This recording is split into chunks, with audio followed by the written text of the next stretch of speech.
लड़ाई इसकी है। ये संविधान जो है ये अंबेडकर जी की देन है, महात्मा गांधी जी की देन है, और इसी के लिए कांग्रेस पार्टी लड़ी थी। कांग्रेस के हजारों कार्यकर्ता इसके लिए मरे हैं। और आज यही सवाल है। सवाल यह है, बीजेपी इसको खत्म करना चाहता है। जो भी वो करते हैं इसको कमजोर करने के लिए करते हैं। चाहे वो अदानी की मदद हो, अग्निवीर योजना हो, जो भी इनका काम है ये इसको कमजोर करने का काम करते हैं। और जो भी हम करते हैं, चाहे कॉन्स्टिट्यूशन की रक्षा, चाहे मनरेगा हो, भोजन का अधिकार हो, किसानों का कर्ज माफ हो, जो भी हम करते हैं हम इसकी रक्षा करने के लिए करते हैं। यह फर्क है। वो चाहते हैं कि अंबेडकर जी की मूर्ति रह जाए,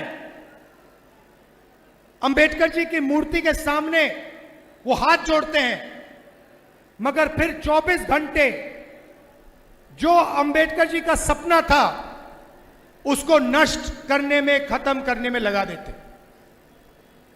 लड़ाई इसी बात की है।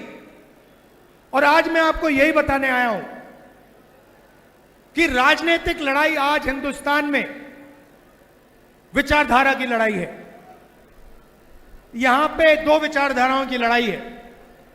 एक आरएसएस, बीजेपी जो इसको खत्म करना चाहते हैं, जो जाति जनगणना नहीं चाहते हैं, जो रिजर्वेशन को खत्म करना चाहते हैं, और दूसरी तरफ कांग्रेस पार्टी जो इसकी रक्षा करती है।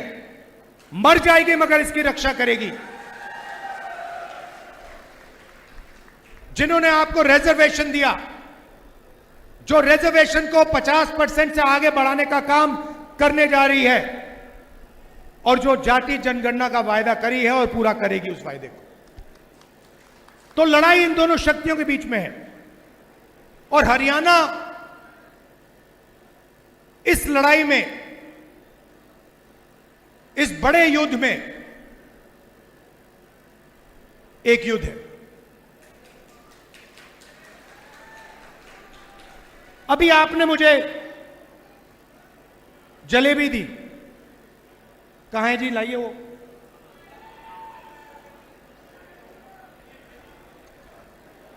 नहीं नहीं, वो डब्बा दो, डब्बा दो।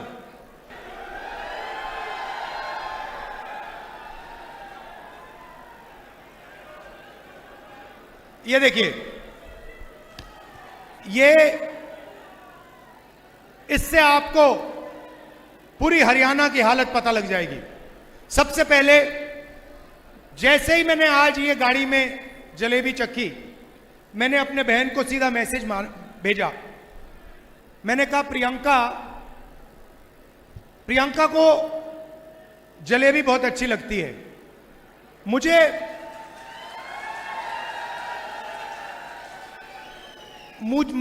आमतौर से दूसरी मिठाई अच्छी लगती है, मगर जैसे मैंने ये जलेबी चखी, मैंने प्रियंका को सीधा मैसेज मारा। मैं पढ़ लेता हूं जो मेरे फोन पे है।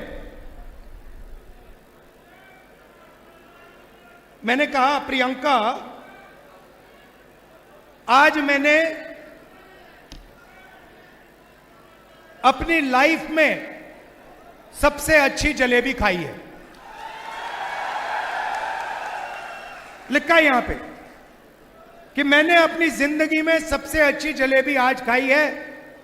मैं तुम्हारे लिए आज शाम एक डब्बा लाने जा रहा हूं। अब इसमें हरियाणा के एक व्यक्ति का खून पसीना है। पूरा कॉन्सेप्ट उन्होंने बनाया, सालों से ये काम कर रहे हैं। होना क्या चाहिए, जैसे मैंने आज दीपेंद्र से गाड़ी में कहा, पुनिया जी से गाड़ी में कहा, होना क्या चाहिए कि ये जो आपकी जलेबी है पूरे हिंदुस्तान में जानी चाहिए।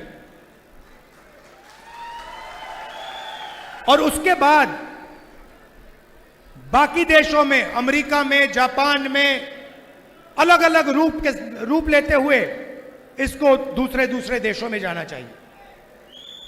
आज इनकी दुकान में कितने लोग काम करते हैं? इनकी दुकान में कितने लोग काम करते हों? मान लो इनकी दुकान में आज 100 लोग काम करते हैं, तो अगर इनकी जलेबी बाकी हिंदुस्तान में जाएगी, बाकी दुनिया में जाएगी, तो शायद उनकी फैक्ट्री में एक दिन 10,000, 20,000, 30,000, 50,000 लोग काम कर सकें।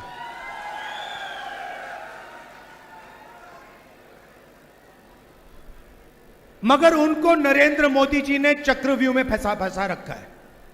जैसे यहां पे महाभारत में, कुरुक्षेत्र में अभिमन्यु को फंसाया गया था, वैसे ही इन्हीं को, मथुराम जी को चक्रव्यूह में फंसाया गया है। कैसे फंसाया? सबसे पहले नोटबंदी, उसके बाद गलत जीएसटी, उसके बाद अरबपतियों को, 2-3 अरबपतियों को बैंक का सारा पैसा पकड़ा दिया। अगर आप इनसे जाके पूछेंगे कि भैया बैंक से आप पैसा मांग सकते हो, लोन ले सकते हो, और मशहूर आदमी है, अगर आप इनसे पूछोगे ये कहेंगे नहीं भैया, बैंक हमें कर्जा नहीं देगा। बैंक तो हिंदुस्तान में आज अदानी और अंबानी को ही पैसा दे सकता है। वहां नहीं बात रुकती। इनको फिरौती की कॉल आती है, बाहर देश से कॉल आती है, एक्सटॉर्शन किया जाता है, 5 लाख 10 लाख रुपए मांगे जाते हैं, डराया जाता है, धमकाया जाता है। और यह सिर्फ एक आदमी के साथ नहीं हो रहा है, यह हजारों लाखों लोगों के साथ हरियाणा में किया जा रहा है। नरेंद्र मोदी जी ने और आपकी सरकार ने हरियाणा को बेरोजगारी का सेंटर बना दिया है। हरियाणा में अगर कोई रोजगार चाहता है उसे नहीं मिल सकता।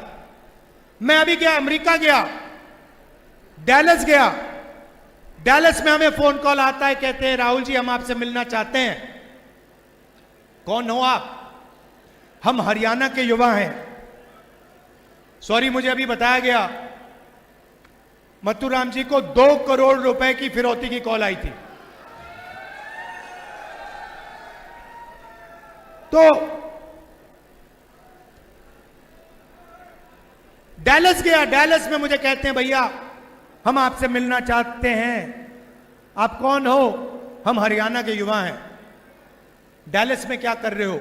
हरियाणा से हम भाग के गए हैं। क्यों गए? हरियाणा में रोजगार नहीं है, हरियाणा में महंगाई है, हरियाणा में हम अपना सपना पूरा नहीं कर सकते, इसीलिए हम अमेरिका गए। कैसे गए?